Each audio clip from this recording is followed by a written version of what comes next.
प्यारे बच्चों, मैं संतोष कुमार पुनः आपका राम गोपाल त्रिपाठी इंटर कॉलेज विजयपुर की ऑनलाइन क्लासेस में स्वागत करता हूं।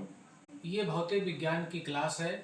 पिछले वीडियो में हमने पहले चैप्टर से संबंधित कुछ टॉपिक पढ़े थे, जैसे कूलाम का नियम, वैद्युत क्षेत्र रेखाएं आदि। आज हम उसी चैप्टर का एक बहुत ही महत्वपूर्ण टॉपिक पढ़ेंगे, जिसका नाम है वैद्युत द्विध्रुव, और जिसे अंग्रेजी में हम इलेक्ट्रिक डाइपोल भी कहते हैं। तो चलिए पढ़ते हैं इस महत्वपूर्ण टॉपिक को। प्यारे बच्चों, मैं संतोष कुमार पुनः आपका राम गोपाल त्रिपाठी इंटर कॉलेज विजयपुर की ऑनलाइन क्लासेस में स्वागत करता हूं। ये भौतिक विज्ञान की क्लास है। पिछले वीडियो में हमने पहले चैप्टर से संबंधित कुछ टॉपिक पढ़े थे, जैसे कूलाम का नियम, वैद्युत क्षेत्र रेखाएं आदि। आज हम उसी चैप्टर का एक बहुत ही महत्वपूर्ण टॉपिक पढ़ेंगे, जिसका नाम है वैद्युत द्विध्रुव, और जिसे अंग्रेजी में हम इलेक्ट्रिक डाइपोल भी कहते हैं। तो चलिए पढ़ते हैं इस महत्वपूर्ण टॉपिक को। सबसे पहले हम वैद्युत द्विध्रुव को समझते हैं कि ये क्या होता है। बच्चों, इसमें दो समान परिमाण के और विपरीत प्रकृति के आवेश होते हैं। ध्यान दीजिएगा कि इसमें जो आवेशों का परिमाण है वो समान होना है और उनकी जो प्रकृति है वो विपरीत होनी है। अर्थात एक अगर धनात्मक है तो दूसरा ऋणात्मक होना चाहिए। और जब इन दोनों आवेशों को हम एक अल्प दूरी पर रख देते हैं तो एक जो हमें निकाय प्राप्त होता है, उस निकाय को हम वैद्युत द्विध्रुव कहते हैं, जिसे अंग्रेजी में इलेक्ट्रिक डाइपोल भी कहा जाता है।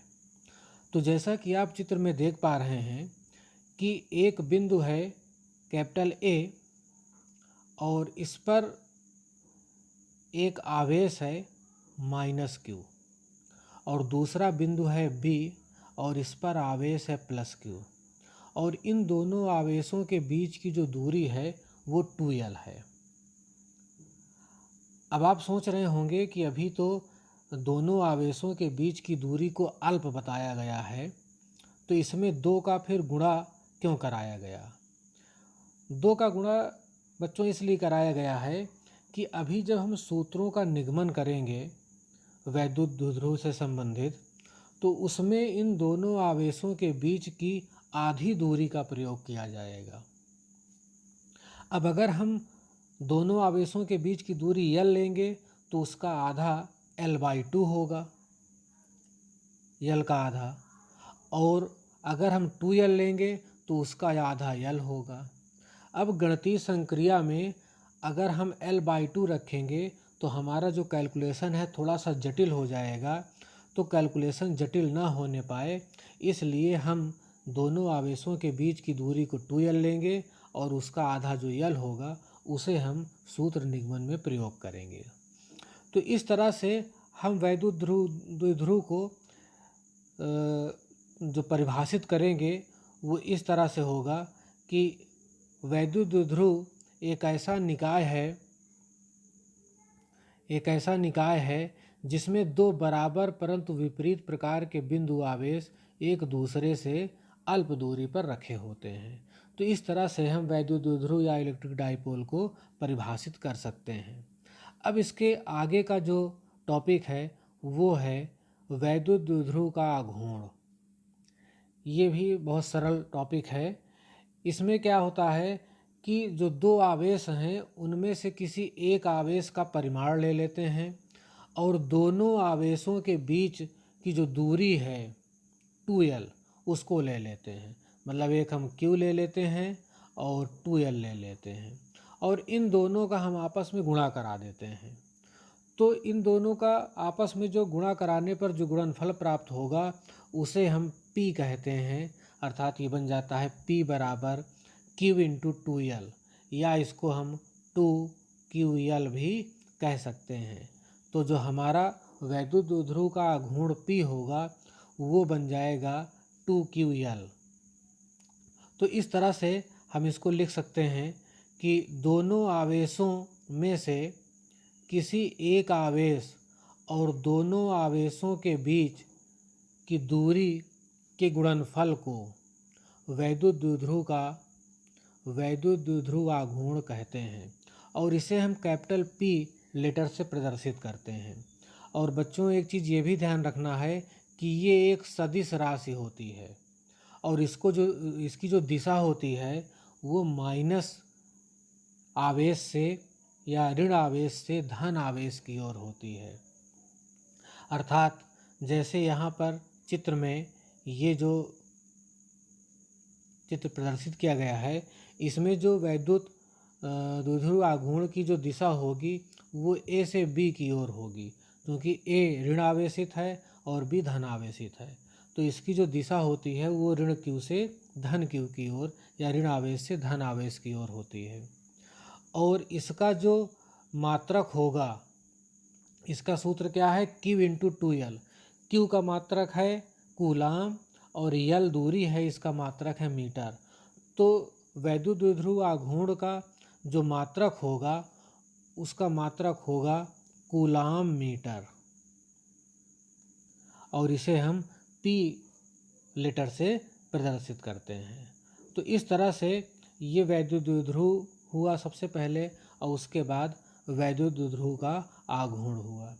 इसके आगे हम पढ़ेंगे अच्छी स्थिति में वैद्युत द्विध्रुव के कारण जो वैद्युत क्षेत्र की तीव्रता होगी वो कितनी होगी।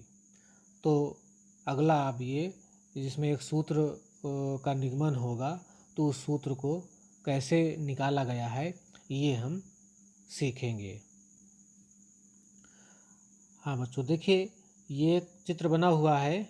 इसमें सबसे पहले आप देखिए कि इधर तो ये वैद्युत द्विध्रुव है जिसमें एक आवेश इधर -Q है, दूसरा आवेश +Q है और इसकी अक्षीय स्थिति में, अक्षीय का मतलब जैसे ये अक्ष है वैद्युत द्विध्रुव की, उसी स्थिति में एक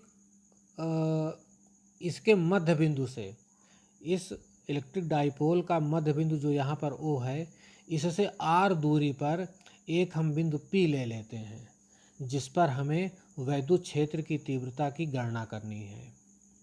अब अगर हम ध्यान से देखें तो ये दूरी L है और ये दूरी भी L होगी, क्योंकि -Q और +Q आवेश के बीच दूरी है 2L। और इस O से जो बिंदु P की दूरी है वो है स्मॉल r।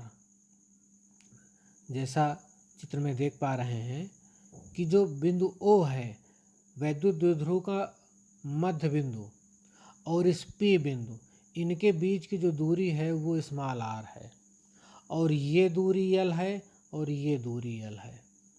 अब अगर हम जिस बिंदु पर P पर हमें वैद्युत क्षेत्र की तीव्रता ज्ञात करनी है, उसको अगर हम A से लेंगे तो A से इसकी दूरी जो बन जाएगी वो R + L हो जाएगी। यहाँ तक R हुई और इसके आगे इधर L है तो ये जुड़ जाएगा, R + L हो जाएगा।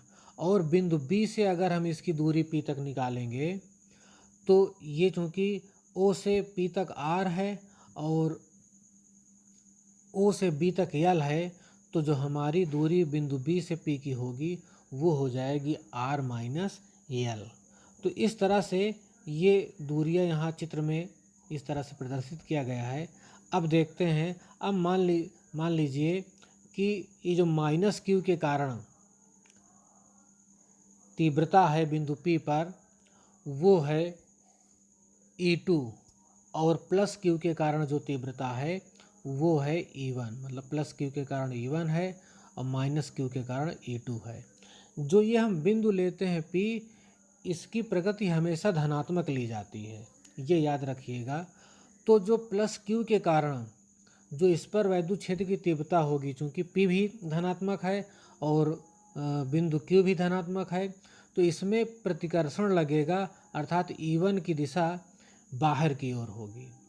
और ये जो -Q है आवेश, इसके कारण बिंदु P पर जो वैद्युत क्षेत्र की तीव्रता E2 होगी वो धनात्मक होगी, मतलब उसकी दिशा अंदर की ओर होगी। तो इस तरह से हम देख सकते हैं कि बिंदु P पर -Q और +Q के कारण जो वैद्युत क्षेत्र की तीव्रताएं हैं E1 और E2, उनकी दिशाएं जो है वो विपरीत हैं। तो यही यहाँ पर लिखा गया है कि माना P बिंदु पर प्लस Q और माइनस Q आवेशों के कारण वैद्युत क्षेत्र क्रमशः E1 और E2 हैं। हम जानते हैं कि बिंदु आवेश के कारण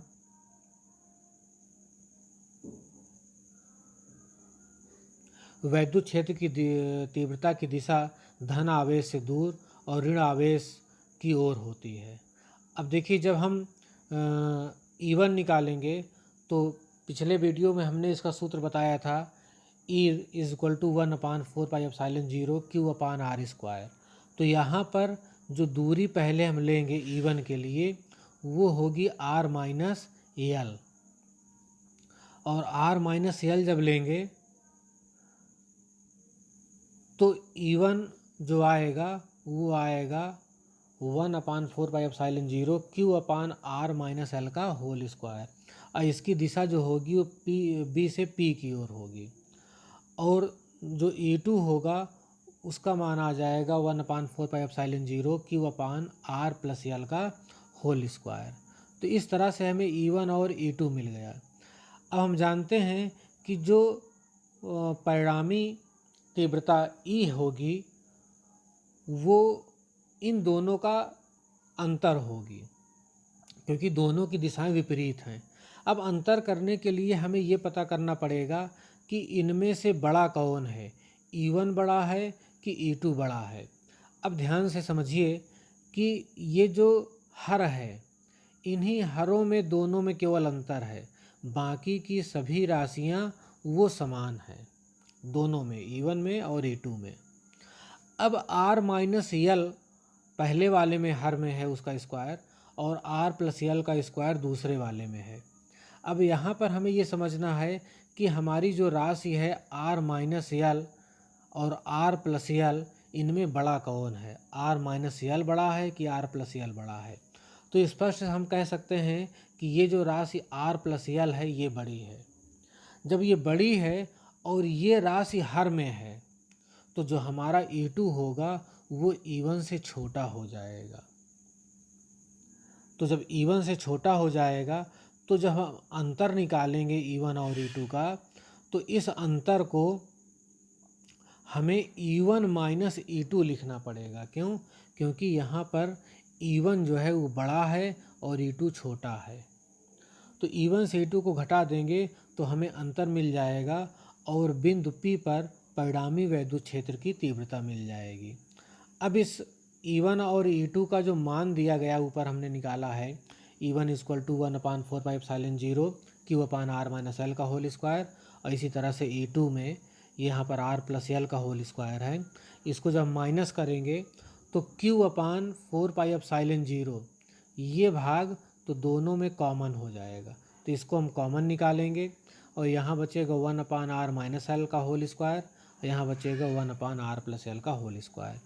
तो नीचे जो r-l का होल स्क्वायर और r+l का होल स्क्वायर है, इसका जो एलसीएम आएगा वो एलसीएम आ जाएगा r² - l² का होल स्क्वायर।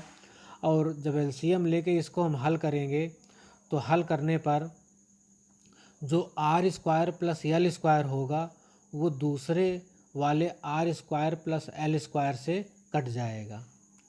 तो अंदर क्या बचेगा? अंदर बचेगा 4rl। अब 4rl को इस q के साथ इस तरह से हम लिख देंगे 2 × 2ql × r। ऐसा इसलिए लिखा गया है कि हम जानते हैं कि 2ql को हम p भी कह सकते हैं, तो जहाँ पर 2ql है वहाँ पर हमने p कर दिया, बाकी की राशि वैसे ही लिखी हुई है। अब थोड़ा सा इस पर विचार करते हैं कि अभी जब हमने इलेक्ट्रिक डाइपोल की परिभाषा बताई थी तो वहाँ पर ये हमने कहा था कि जो हमारा 2l है वो बहुत ही छोटा है। अब अगर वो बहुत ही छोटा है तो जो उसका यल आएगा, मतलब उसका जो आधा आएगा यल, वो और भी छोटा हो जाएगा। और बहुत छोटी राशि का जब हम वर्ग कर देते हैं तो वो राशि और भी छोटी हो जाती है। जैसे अगर हम 0.5 का अगर हम वर्ग करें तो ये आएगा 0.25, मतलब 0.5 और छोटा हो गया 25। मतलब ये समझ लो कि अगर हम 50 पैसे का वर्ग करेंगे तो 25 पैसा बन जाएगा। तो ये याद रखिए कि अगर कोई राशि 1 से छोटी होती है और उसका हम वर्ग करते जाएं तो वो और छोटी होती जाएगी। तो यहाँ पर जो हमारा 2l था वो पहले से ही बहुत छोटा था और उसको हमने आधा कर दिया तो और छोटा हो गया, और जब उसका हम वर्ग कर देंगे तो वो इतना छोटा हो जाएगा कि r की तुलना में l नगण्य हो जाएगा। या ये कह लो कि r स्क्वायर की तुलना में l स्क्वायर नगण्य हो जाएगा। और जब ये नगण्य हो जाएगा तो इसको हम यहाँ पर 0 कर देंगे। तो 0 कर देंगे तो l स्क्वायर 0 हो जाएगा, तो यहाँ बच जाएगा r स्क्वायर का स्क्वायर, और r स्क्वायर के स्क्वायर को हम r की पावर 4 कह सकते हैं। ये r स्क्वायर का जो स्क्वायर हुआ ये बन गया r की पावर 4, और एक पावर इसके ऊपर से हम नीचे काट देंगे तो ये नीचे आ जाएगा r स्क्वायर। तो जो हमारे अक्षीय स्थिति का जो वैद्युत क्षेत्र की तीव्रता का जो सूत्र बनेगा वो बन जाएगा E = 1/4πε0 × 2p/r³।